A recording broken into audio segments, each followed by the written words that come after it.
kakwen. So, wow!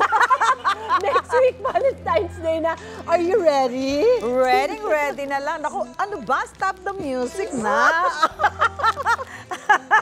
Ayan, di ba sanay na tayo, tumatanggap tayo ng mga gifts gaya nito. Ang swerte naman natin na may natatanggap. Ayan na nga. Pero every Valentine's Day, lumilevel up talaga ang mga bouquet. Kaya nakaka-excite. Oh yes. Level up, ha? Minsan lang naman. Kaya todo nyo na yan. Why not make the most out of it? Pag sinabing level up, dapat talagang tumaas yan, ha? Kakaiba. Speaking of bouquet, nasaan na ba yung mga UH boys natin? Oo nga.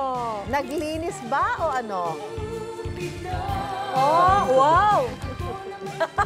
Modeling. Parang modeling ang nangyayari.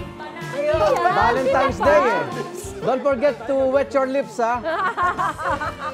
Dying ka ba? Bakit? Matindi, ha? Because I'm dying inside to hold you. Yeah, dying, oh. Love! Alam mo na, ha? Ang dala ko, dying bouquet.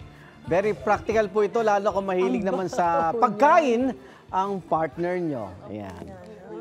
Dying inside to hold you. Ako, syempre, hindi magpapahuli. Si Pars Ivan. Ano naman ang meron ka dyan? Pars, ano yan? Parang sanggol yung hawak. Patay ka. Ano, bago silang? Itlog ka ba? Bakit?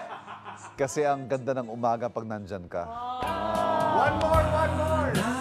Nanalangin ko sa habang buhay, makapili ka, makasama ka. Skills ka pa.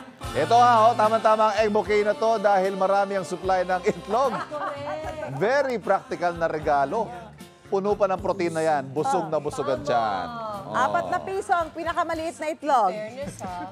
Ikaw, Anjo. Halika dito sa itlog mo. Oo nga, Anjo, ano yung bouquet mo? Mabaho din ba yan? Niyan? Wow. Ang lakad mo talaga may Ano yan? cue, ha? Candy ka ba? Bakit? Candy kita nalimutan eh. Parang bagyo, ah. Ito nga mga kapuso, pasok na pasok sa trend ng Tanghulo Bouquet. Minsan na natin itong ibinida rito sa unang hirit. Ito yung mga trending na prutas na nababalot ng asukal. Siguradong sweet ang biday nyo. Yun. Next. Eto na, syempre si Opa Kaloy, meron din dyan naman. Oh, Sakto Opa Kaloy parang ka. bagong kain, ha? Wet your lips. Yes! Mahilig ka ba sa opa? Uy! Bakit? Opa, para sa'yo. Pili ka dyan, mga kamukha ko yan. Oo, ano lang ako, downgraded version ako.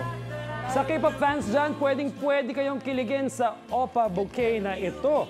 Pwede nyong i-customize at ilagay sino ang bias nyong K-pop star, di ba? Oh. Pili na, Shai! Ang good luck, Shai, kung sino pipiliin mo dyan. Ang gaganda naman ang bouquet at kung may naisip pa kayong ibang klaseng bouquet, nako, pwede kayong magpa-customize niyan. Yeah. Thank you so much, guys! Pili na! Very unique! Ito, piliin nyo. Mura itlog. Alam mo, Iga, naiintindihan ko itsura ng mukha mo. Pag binigay nyo, kunin nyo agad, ha? O, diba? Pwede maging sweet at practical pa rin at the same time. Yan ang biday hack namin para sa inyo. Spread the love! Spread the smell! Smell! Love, magsinangag ka na, love.